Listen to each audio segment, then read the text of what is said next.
Hello everyone, good morning to all. Welcome back to my channel. I am Pooja और आज Sunday है। Sunday को हमारा डेली करंट अफेयर्स नहीं होता। Monday to Saturday morning 8 AM पर हमारा डेली करंट अफेयर्स होता है। बट आज हम बात करेंगे वीकली करंट अफेयर्स पे। इस पूरे वीक में हमने जो भी नया नया सीखा है उसका टेस्ट होना भी तो जरूरी है ना। कितना चीजें याद है, कितनी चीजें हम भूल गए हैं, तो सारी चीजें रिवाइज करने की बहुत ज्यादा जरूरत है। इसलिए हम यहाँ पे वीकली करंट अफेयर डिस्कस करते हैं। तो आज हमारे टॉपिक ऑफ डिस्कशन क्या क्या रहने वाले हैं। तो पहली बात, हम 5 मई से लेकर 11 मई तक के करंट अफेयर्स को देखेंगे। सबसे पहले बात करेंगे इंपॉर्टेंट डेज। जो भी इंपॉर्टेंट डेज इस पर्टिकुलर वीक में हमने मनाए हैं, उनकी जो थीम थी वो हम देखेंगे। नेक्स्ट बात करेंगे पर्सन इन न्यूज। कोई भी पर्सन, कोई स्पोर्ट पर्सन है, किसी की अपॉइंटमेंट हुई है, किसी को अवार्ड मिला है, तो वो सारे पर्सन जो इस पर्टिकुलर वीक में न्यूज में थे, हम उनको देखने वाले हैं। फिर इस हफ्ते ना बहुत सारी इंपॉर्टेंट रिपोर्ट और इंडेक्स पब्लिश हुए हैं, तो उन रिपोर्ट्स को हम देखेंगे। एंड वीडियो के एंड में आपको 45 क्वेश्चंस देखने को मिलेंगे। इन 45 क्वेश्चंस के आपको आंसर करने हैं और आपका जो भी स्कोर होता है आउट ऑफ 45, आप अपना स्कोर मुझे कमेंट सेक्शन में बता सकते हैं। अच्छा, वीडियो के एंड में ना एक क्वेश्चन ऑफ द डे भी होगा, जिसका आंसर भी आप मुझे कमेंट सेक्शन में दे सकते हैं। क्लियर है इतनी चीजें? डन। चलिए अब बात कर लेती हूँ मैं पीडीएफ के बारे में। सो पीडीएफ का सिंपल सा फंडा होता है, टेलीग्राम ज्वाइन कर लो और टेलीग्राम से free of cost PDF download कर लो। चाहे वो डेली करंट अफेयर्स की पीडीएफ हो, वीकली करंट अफेयर्स हो, या आपका मंथली मैगजीन हो, सब कुछ यहाँ पर मंथली जो कंपाइलेशन होता है वो सब कुछ यहाँ पर टेलीग्राम में अवेलेबल हो जाता है। फ्री ऑफ कॉस्ट होता है, आप इजिली डाउनलोड कर सकते हैं। बस आपको सर्च क्या करना है, आपको सर्च करना है पूजा जैन CA 247। मैटर खत्म। चलिए स्टार्ट कर लें। सो वीडियो सबसे पहले इंपॉर्टेंट डेज। 5 मई, 5 मई को पहला संडे था मई मंथ का और हमने सेलिब्रेट किया था वर्ल्ड लाफ्टर डे। पहली बार इस दिन को ऑर्गेनाइज किया गया था मुंबई में इन 1998। वो भी किसने ऑर्गेनाइज किया था? डॉक्टर मदन कटारिया, जो कि फाउंडर है world wide laughter yoga movement के। थीम क्या है? Laugh together heal together. Done. फिर आता है 7 मई। 7 मई को रविन्द्रनाथ टैगोर जी का बर्थडे भी था। 7 मई को दूसरा मंगलवार या फर्स्ट ट्यूसडे था, पहला मंगलवार था और हमने वर्ल्ड अस्थमा डे मनाया। थीम क्या थी? Asthma education empowers. डन। 7 मई को वर्ल्ड एथलेटिक्स डे भी हम मनाते हैं और पहली बार इस दिन को 15 मई 1996 को सेलिब्रेट किया था। अब ये वाली जो स्लाइड है ये इंपॉर्टेंट है, यहाँ पर लिखे गए तीनों दिन बहुत इंपॉर्टेंट है, इनको हम देखेंगे। सबसे पहले 8 मई को हमने वर्ल्ड रेड क्रॉस डे मनाया। वर्ल्ड रेड क्रॉस या रेड क्रॉस के जो फाउंडर हैं उनका नाम है हेनरी डुनेंट और इनकी ही बर्थ एनिवर्सरी को हम as a world red cross day मनाते हैं। और इस फॉर्मेशन को या इस ऑर्गेनाइजेशन को पहला नोबेल पीस प्राइज भी मिल चुका है। थीम क्या है? I give with Joy and the Joy I give is a reward. Next है world thalassaemia day.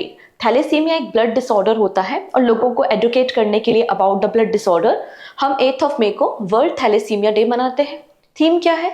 Empowering lives, embracing progress, equitable and accessible thalassemia treatment for all. फिर आता है 11 मई। 11 मई को हमने नेशनल टेक्नोलॉजी डे मनाया। इस दिन की शुरुआत हमारी कंट्री के former prime minister Atal Bihari Vajpayee ji ने की थी। क्यों की थी? क्योंकि इस दिन 1998 में हमारी जो इंडियन आर्मी है उन्होंने 5 न्यूक्लियर बॉम्ब टेस्ट किए थे। कहाँ पर? पोखरण रेंज, राजस्थान में। तो इसलिए इस दिन को रिकॉग्नाइज करने के लिए, याद रखने के लिए हमने 11 मई को नेशनल टेक्नोलॉजी डे सेलिब्रेट किया। आई होप आपको क्लियर हो गया होगा। ये कुछ इंपॉर्टेंट डे थे। अब बात करेंगे सेकेंड सेगमेंट पे, which is important person and news.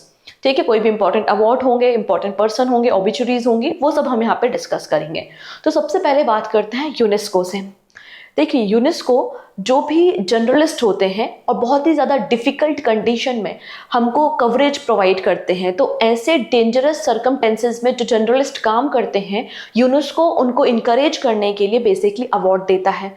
और उस अवार्ड का नाम क्या है? UNESCO Guillermo Cano world press freedom prize. ठीक है, 1997 में इस अवार्ड की शुरुआत की गई थी और ये अवार्ड किसे मिला है? पैलेस्टीन के जर्नलिस्ट को मिला है। क्योंकि अभी आपने देखा है कि आपका हमास और गाजा स्ट्रिप और इजराइल का वॉर चल रहा है, तो पैलेस्टीन के जर्नलिस्ट को इस तरीके के कवरेज करने के लिए ये अवार्ड दिया गया है। ठीक है, चलिए अब बात करेंगे 77th कांस फिल्म फेस्टिवल के बारे में, जो कि 14 मई से स्टार्ट होने वाला है। तो इसकी जो ओपनिंग सेरेमनी होगी कांस फिल्म फेस्टिवल की, तो ओपनिंग सेरेमनी में Palme d' Or award, Palme d'Or award किसे दिया जाएगा, तो मराइल स्ट्रिप को दिया जाएगा। मराइल स्ट्रिप एक एक्ट्रेस है जिन्हें कांस बेस्ट एक्ट्रेस अवार्ड भी मिल चुका है 1989 में। ठीक है, अब वैसे ही क्लोजिंग सेरेमनी भी तो होगी, तो क्लोजिंग सेरेमनी में ये अवार्ड किसे दिया जाएगा, स्टार वॉर्स के डायरेक्टर और क्रिएटर जॉर्ज लुकास को क्लोजिंग सेरेमनी में पाल्म दियोर अवार्ड दिया जाएगा। ठीक है, इतनी चीजें। चलो नेक्स्ट। अब यहाँ पे एक पर्सन दिखाई दे रही है जिनका नाम है भावी मेहता, और इन्हें recently Oxford book store book cover prize दिया गया है। आपको यहाँ पर बुक दिखाई दे रही होगी, इस बुक का टाइटल है द बुक ब्यूटीफुल, और इस बुक के ऑथर कौन है, प्रदीप सेबस्टीन इस बुक के ऑथर हैं। बट इस बुक का जो कवर पेज डिजाइन किया है वो भावी मेहता ने किया है, इसलिए उनको ये अवार्ड दिया जा रहा है Oxford book store book cover prize 2024, जिसमें 1 लाख रुपए प्राइज मनी दी जाएगी। ठीक है, अगले पर्सन कौन है, इनका नाम है संजय कुमार मिश्रा, और इन्हें रिसेंटली हेड बनाया गया है जीएसटी एपेलेट ट्रिब्यूनल का। तो जीएसटी के जो भी मामले होते हैं स्टेट में, मतलब आपके सीजीएसटी एसजीएसटी से रिलेटेड जो भी मामले हैं, जो भी डिस्प्यूट्स हैं, बिजनेसमैन को कोई डिस्प्यूट है तो वो कहाँ पर जाएगा, इस ट्रिब्यूनल के पास जाएगा। तो जीएसटी एपेलेट ट्रिब्यूनल के हेड कौन बनाए गए हैं, ये है संजय कुमार मिश्रा, इनको बनाया गया है। ठीक है, इतनी चीजें। इसके पहले क्या कर रहे थे, तो फॉर्मर चीफ जस्टिस थे ये झारखंड हाई कोर्ट के। ठीक है, और इनको 4 सालों के लिए या फिर 70 ईयर, या तो 4 साल के लिए या तो फिर 70 ईयर के लिए, जो भी पहले हो जाए, जीएसटी एपेलेट ट्रिब्यूनल का प्रेसिडेंट बनाया गया है। और इनकी जो सैलरी होगी वो पर मंथ 2.5 लाख रुपीज होगी। ठीक है, अब ये कौन है, करीना कपूर खान है, सभी लोगों को पता है। यूनिसेफ इंडिया ने करीना कपूर खान को अपना नेशनल एम्बेसडर बनाया है फॉर कैंपेन #ForEveryChild। यूनिसेफ का मतलब क्या है, तो यूनिसेफ मतलब यूनाइटेड नेशन चिल्ड्रन फंड होता है, और हमारे ही नहीं पूरे वर्ल्ड में जो चिल्ड्रंस हैं उनके एजुकेशन, उनके राइट, उनके वेलफेयर, उनके न्यूट्रिशन के लिए काम करता है। 1946 में यूनिसेफ का फॉर्मेशन हुआ था। अगले पर्सन जो कि बहुत सालों से न्यूज में है, इनका नाम है अतानु चक्रवर्ती।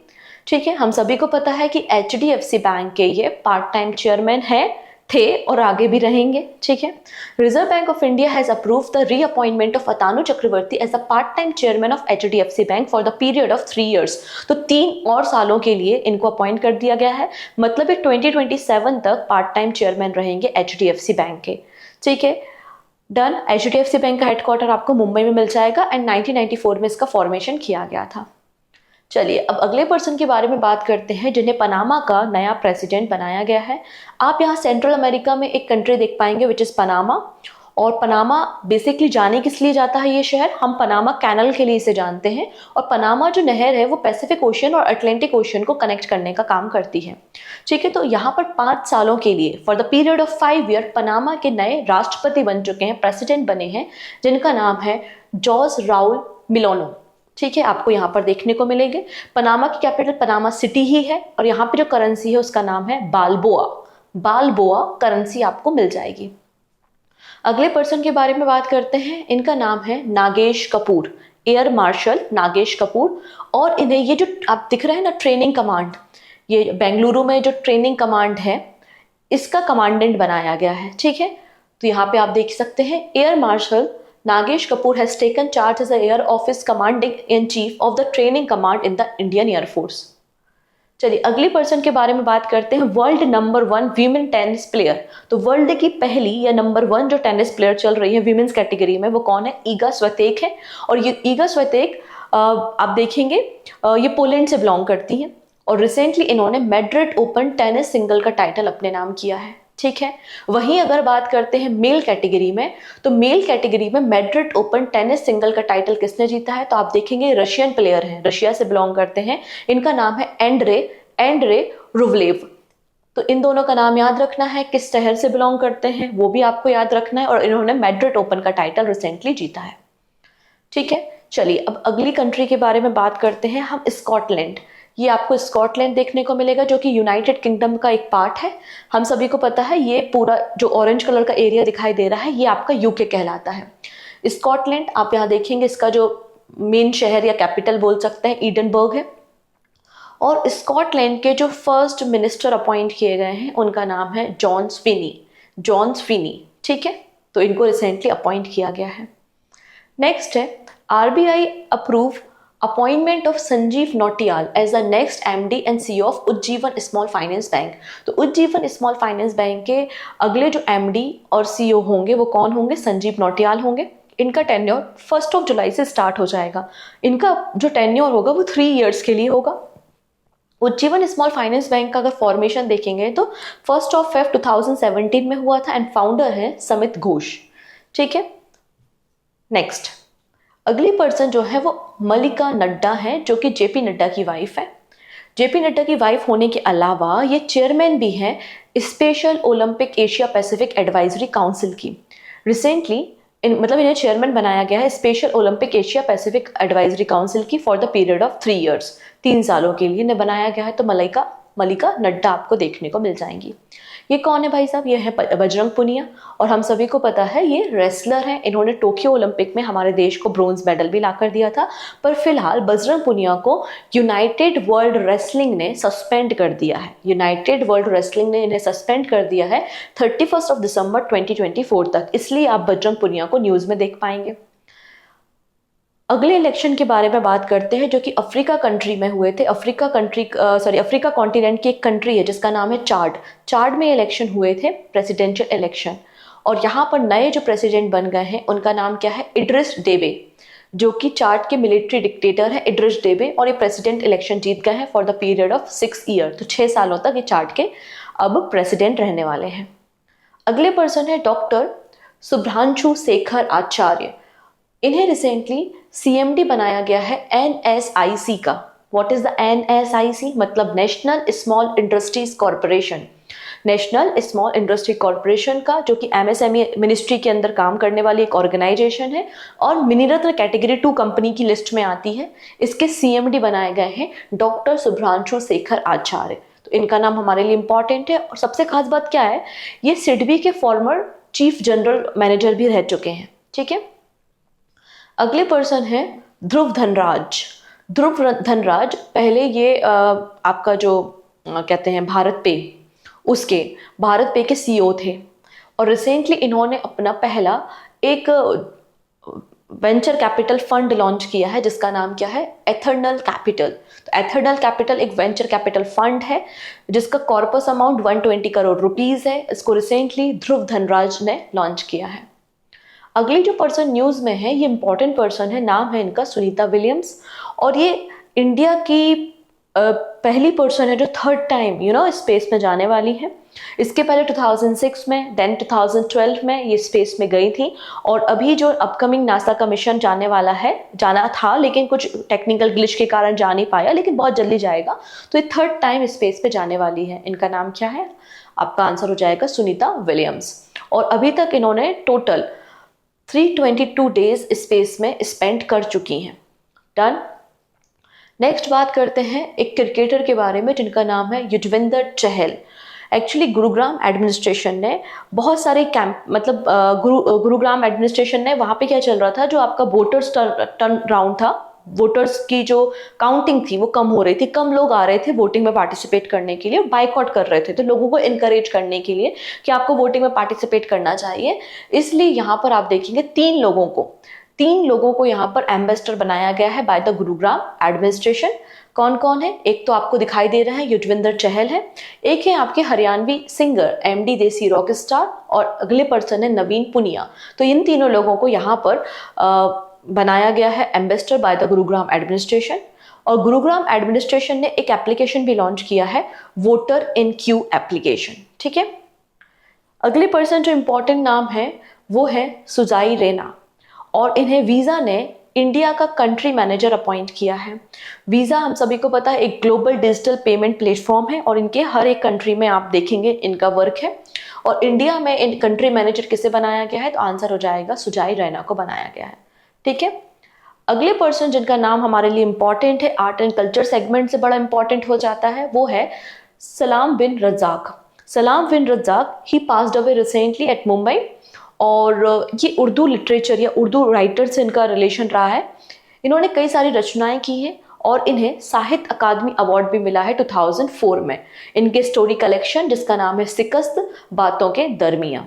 ठीक है, तो इसलिए इनका नाम हमारे लिए इंपॉर्टेंट है। लास्ट में 2 और व्यक्ति हैं, देख लेते हैं।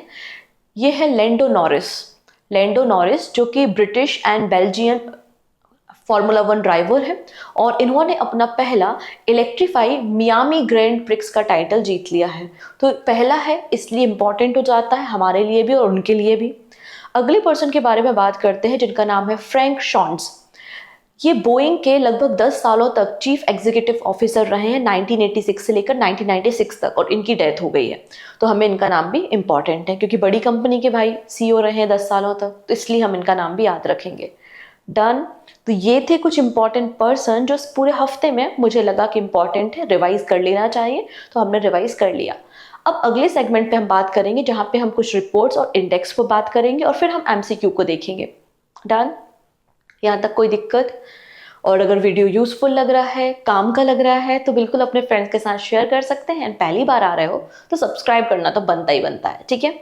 चलो, this is very very very VVIP question है, 7 स्टार क्वेश्चन है और हर बार जब भी इस रिपोर्ट को रिलीज किया जाता है, आप लोगों ने देखा होगा एग्जाम में, वर्ल्ड प्रेस फ्रीडम इंडेक्स से क्वेश्चन पूछा जाता है। So world press freedom index को रिसेंटली अनाउंस कर दिया गया है।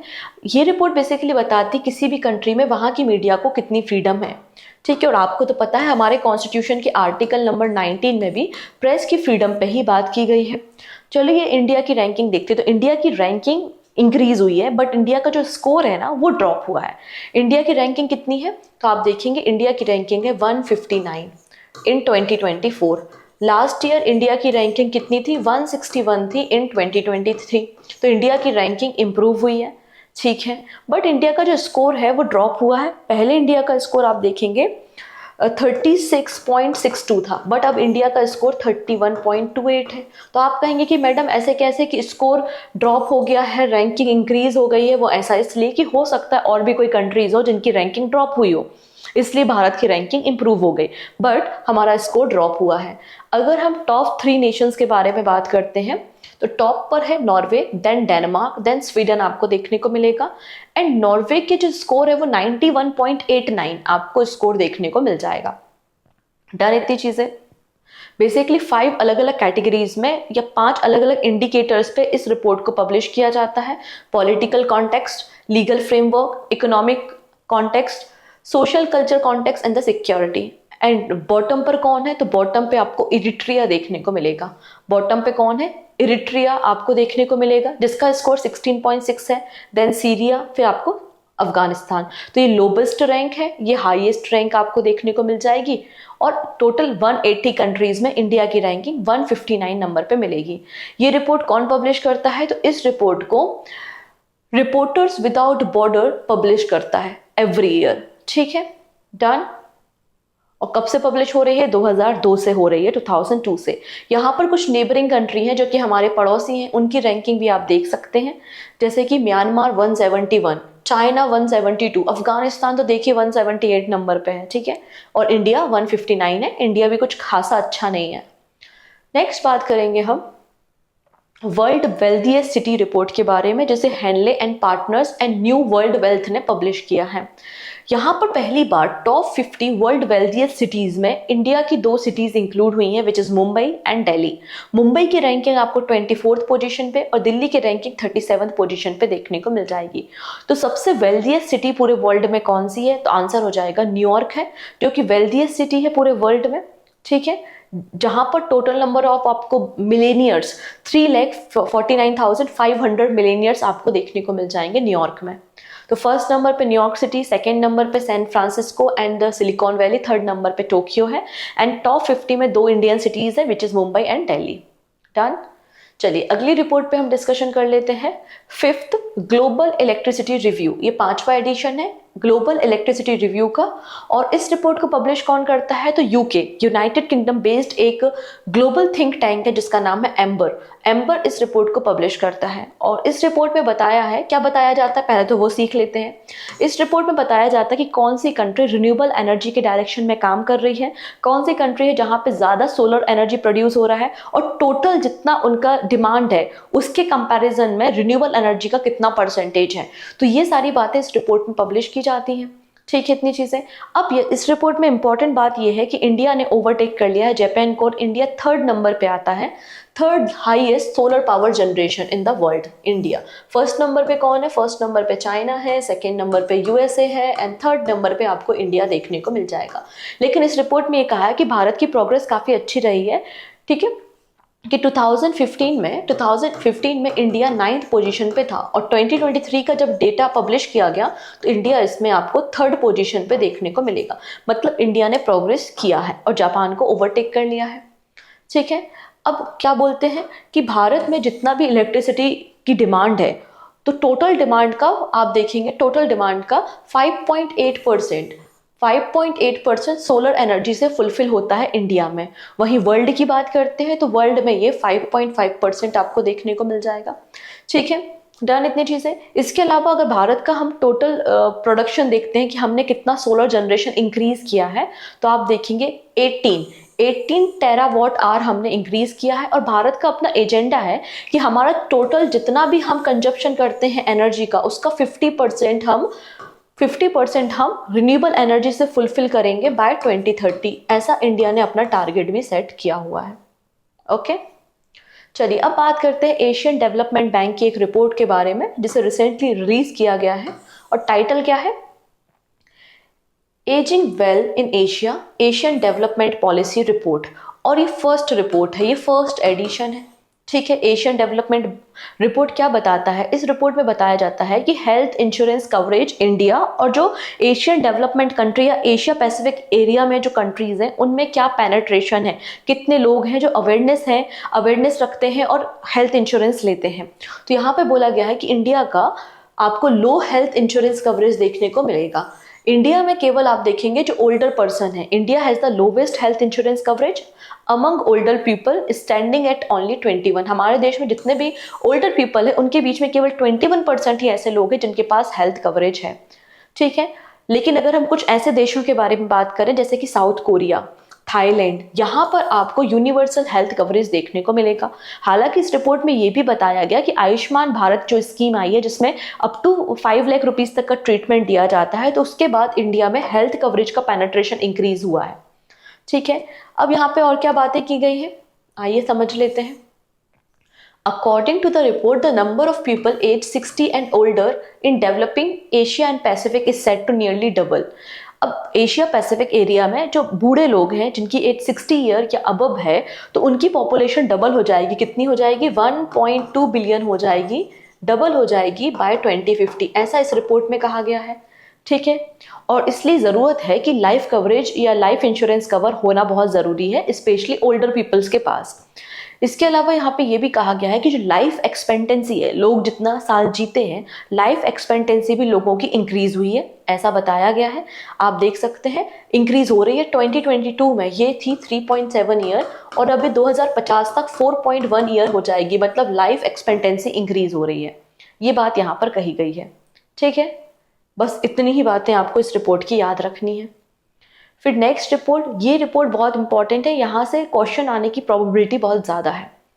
हम बात कर रहे हैं वर्ल्ड माइग्रेशन रिपोर्ट 2024 के बारे में, ठीक है। इस रिपोर्ट में क्या बताया जाता है? इस रिपोर्ट में ये बताया जाता है कि सबसे ज़्यादा रेमिटेंस कहाँ पर रिसीव हुआ है, कहाँ से रिसीव हुआ है, सबसे ज़्यादा माइग्रेशन कहाँ हुआ है, स्टूडेंट्स का माइग्रेशन कहाँ हुआ है, कौन सी कंट्री टॉप पर है, ये सारी बातें इस रिपोर्ट में बेसिकली बताई जाती हैं। तो वर्ल्ड माइग्रेशन रिपोर्ट, इस रिपोर्ट को सिंस 2000 पब्लिश किया जा रहा है और हर 2 साल में इस रिपोर्ट को पब्लिश किया जाता है by International Organization for Migration. तो IOM इस रिपोर्ट को पब्लिश करता है।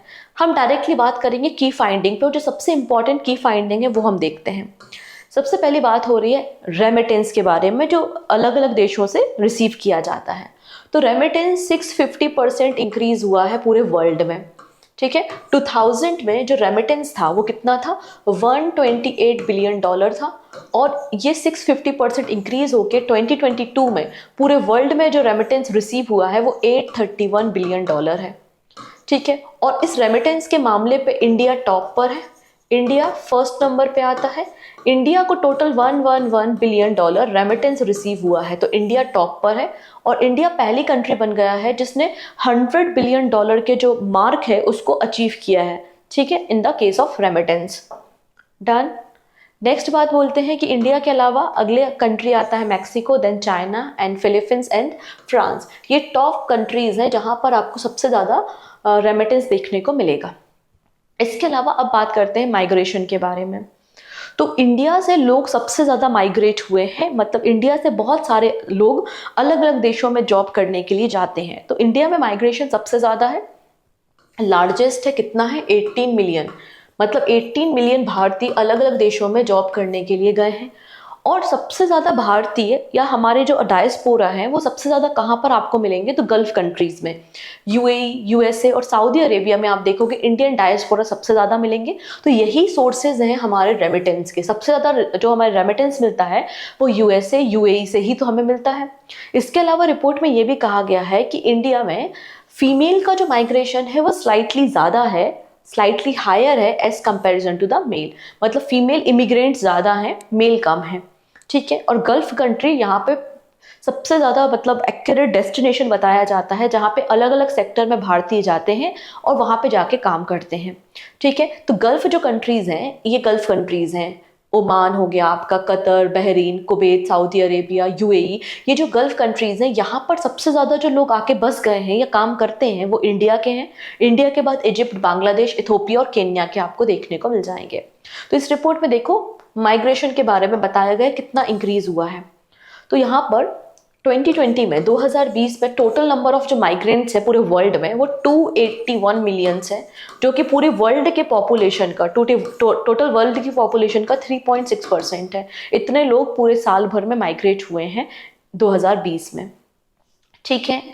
इसके अलावा अब बात कर लेते हैं चाइल्ड के बारे में, चिल्ड्रंस के बारे में, स्टूडेंट्स के बारे में जो माइग्रेट होते हैं। आपने देखा होगा ना अलग अलग देशों में लोग पढ़ने के लिए जाते हैं। तो 2021 में टोटल 6 मिलियन स्टूडेंट्स हैं ग्लोबली जो कि माइग्रेंट हुए हैं, जबकि 2001 में ये 2.2 मिलियंस थे, ठीक, ऐसा इस रिपोर्ट में कहा गया। तो लास्ट में हम कुछ की फाइंडिंग देखेंगे कि 5 रेमिटेंस वाले सबसे ज़्यादा रेमिटेंस किन स्टेट्स को या किन कंट्रीज़ को रिसीव हुआ है। तो टॉप 5 रेमिटेंस रिसिप्ट कंट्री कौन सी है, India, Mexico, China, Philippines and France है। फिर top country to country migration corridor, तो सबसे ज़्यादा इंडिया से कहाँ पर जाते हैं, यूएई में, फिर इंडिया से जाते हैं यूएस में, फिर इंडिया से जाते हैं सऊदी अरेबिया में, फिर बांग्लादेश से आते हैं इंडिया में। तो ये टॉप 4 कॉरिडोर्स हैं जहाँ जिस रूट से सबसे ज़्यादा माइग्रेशन देखा गया है। And largest destination countries for international mobile student, तो सबसे ज़्यादा लोग पढ़ाई करने कहाँ जा रहे हैं, यूएसए में, then UK, Australia, Germany and Canada, ठीक है।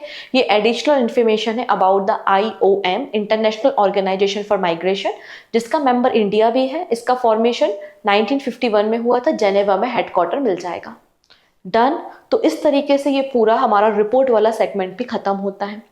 देखो ये जो हमारा वीकली करेंट अफेयर्स है ये केवल रिवीजन पर्पज से है कि हमने पूरे हफ्ते में जो भी सीखा है मैं उसको शॉर्ट में आपको रिवाइज कर सकूं और हम क्वेश्चन को देख सकें। आप पूरे तरीके से डिपेंडेंट मत हो जाना कि हम वीकली करंट अफेयर्स देखेंगे तो एकदम टॉप कर जाएंगे करंट अफेयर्स में, तो हमको कोई हरा नहीं पाएगा, तो ऐसा बिल्कुल नहीं है। आपको करंट अफेयर्स के लिए डेली करंट अफेयर्स ही फॉलो करना होगा। रीजन इज दैट क्योंकि आजकल ना इतना हल्का माहौल है नहीं कि एक लाइन का क्वेश्चन दे दिया और मैटर खत्म। आजकल थोड़ा सा डीप क्वेश्चन आपको पता है पूछा जाने लगा है, तो आपको थोड़ा सा डिटेल स्टडी करने की जरूरत होती है। और डिटेल स्टडी आपको पता है आधा घंटा 1 घंटा की क्लास में पूरे हफ्ते का डिटेल स्टडी तो हो नहीं सकता। डिटेल स्टडी के लिए आपको डेली करंट अफेयर्स ही देखना पड़ेगा, ठीक है। बाकी हाँ, रिवीजन करने के लिए दिस इज द बेस्ट। चलो हम कुछ क्वेश्चंस को देखेंगे। टोटल 45 क्वेश्चंस है, जो भी सही आंसर होगा वो आप हमें कमेंट में बताते जाएंगे। और हर एक इंडिविजुअल का आप आंसर मत दीजिए कमेंट सेक्शन में, आप मुझे केवल अपना स्कोर बता दीजिए एट द एंड कितना आपका स्कोर रहता है, ठीक है। पहला है who has been appointed as a director general of All India Radio. All India Radio के डायरेक्टर जनरल किसे बनाया गया है? आंसर हो जाएगा मौसमी चक्रवर्ती को, option B. What is the theme of International Conference on Disaster Resilient Infrastructure? देखिएगा ये जो ICDRI की मीटिंग है ये नई दिल्ली में हुई थी। बोला जा रहा है इसकी थीम क्या है, तो थीम है investing today for more resilient tomorrow, मतलब ऑप्शन नंबर ए बिल्कुल करेक्ट हो जाएगा। डन। चलो next question. Jeremiah Manele has been elected new prime minister of which country? इन्हें किस देश का नया प्राइम मिनिस्टर बनाया गया है? 4 ऑप्शन है, जरा सोचिए। एक आइलैंड नेशन दिखाई दे रहा है, बिल्कुल सही है, सोलोमन आइलैंड। अगले पर्सन जो न्यूज में है उनका नाम है डेवॉन थॉमस, और डेवॉन थॉमस को 5 साल के लिए आईसीसी ने बैन कर दिया है। क्यों बैन कर दिया है? क्योंकि कुछ करप्शन के चार्जेस थे। बोला जा रहा है कि ये किस देश के प्लेयर थे? चलो आंसर बताएंगे। Option number B, West Indies. Indian wildlife biologist Purnima Devi Varman has been conferred with the Wheatley Gold Award 2024 in May 2024. She is from which state? तो पूर्णिमा देवी वर्मन, ये बहुत इंपॉर्टेंट नाम है, आने वाले एग्जाम में किसी सेट में आपको ये नाम मिल सकता है।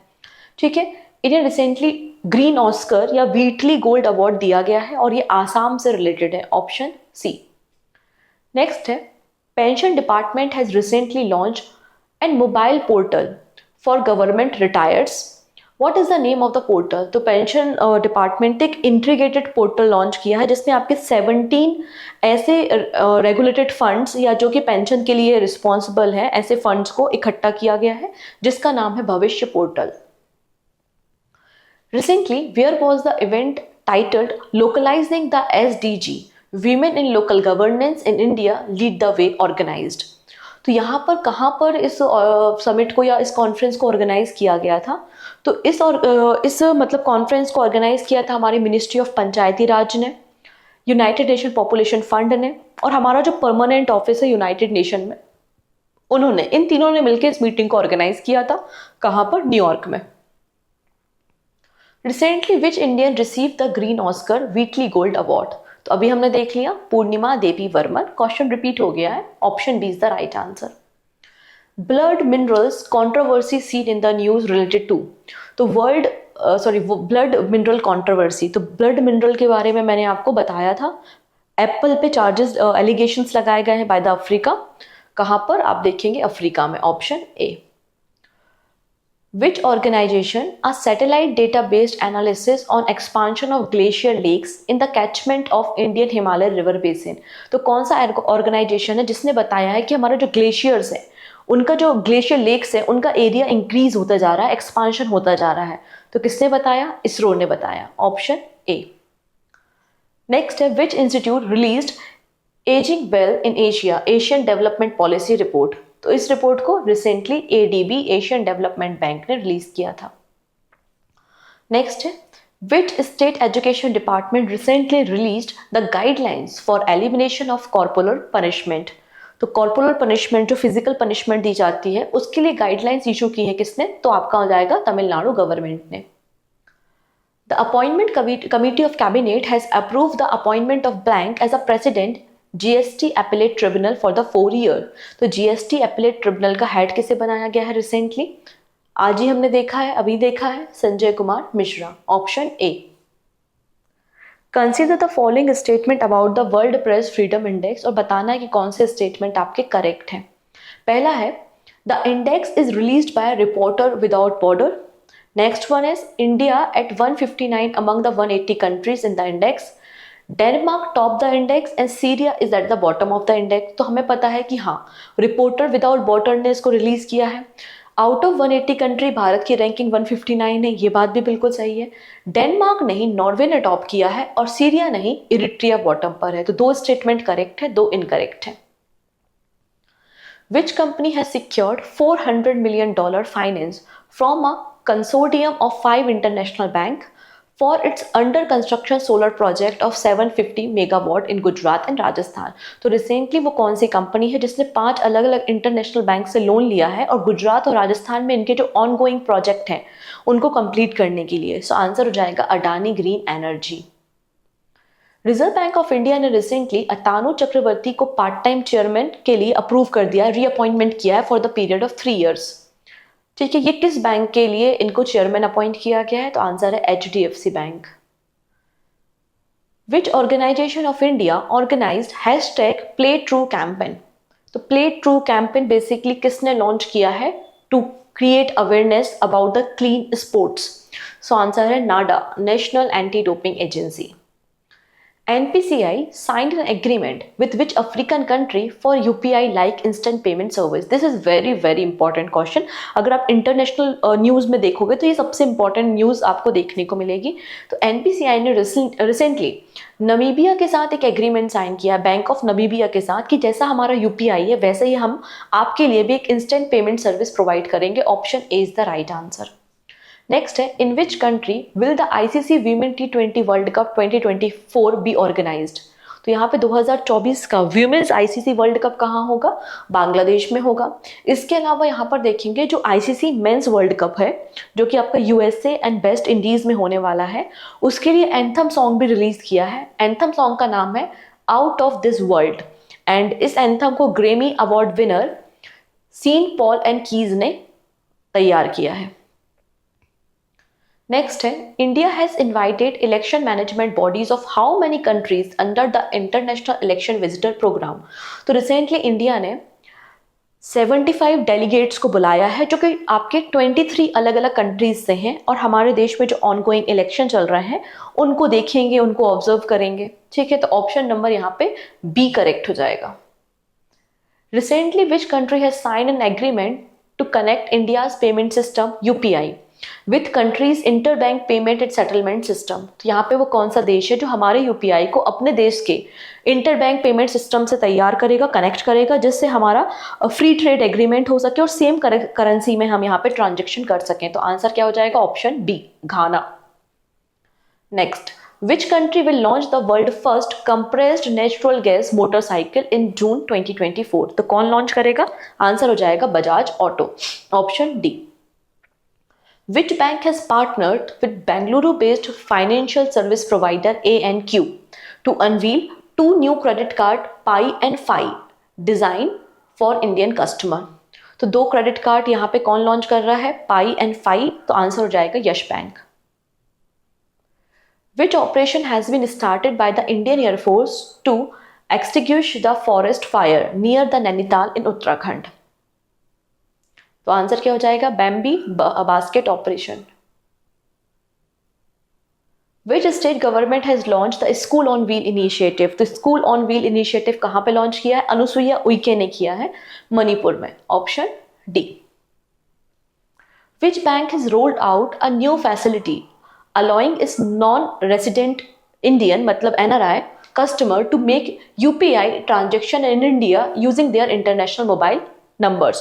तो यहाँ पर वो कौन सा बैंक है जिसने एक नई फैसिलिटी स्टार्ट की है जो NRI कस्टमर्स हैं वो भी UPI ट्रांजेक्शन्स कर सकते हैं और उसके लिए अपने नंबर को भी उन्हें चेंज कराने की जरूरत नहीं है. सेम मोबाइल नंबर का इस्तेमाल करके ये UPI ट्रांजेक्शन कर पाएंगे. आंसर है ICICI बैंक. रिसेंटली रिसर्चर्स को वर्ल्ड का डीपेस्ट ब्लू होल डिस्कवर हुआ है जिसका नाम है तामजा ब्लू होल. किस कंट्री में डिस्कवर हुआ है? आंसर है मैक्सिको में. नेक्स्ट है, Jose Raul Mulino has been elected the president of which country? किस देश के बने भाई ये? आंसर हो जाएगा क्या? आप option number A, Panama. Japan has won the men's AFC अंडर-23 Asian cup for the second time by defeating which country? तो यहाँ पे जापान ने अंडर-23 एशियन कप जीत लिया है और इन्होंने किसको हराया है? आंसर हो जाएगा उज्बेकिस्तान. मतलब ऑप्शन बी बिल्कुल करेक्ट है. Which team has won the 23-24 Indian Super League title? Indian Super League, this is very important league. Final हुआ था मोहन बगान और मुंबई सिटी के बीच में. जीता किसने है? मुंबई सिटी ने इसे जीता है. Option D. Which country has recently introduced an AI generated spokesperson जिसका नाम है विक्टोरिया शी?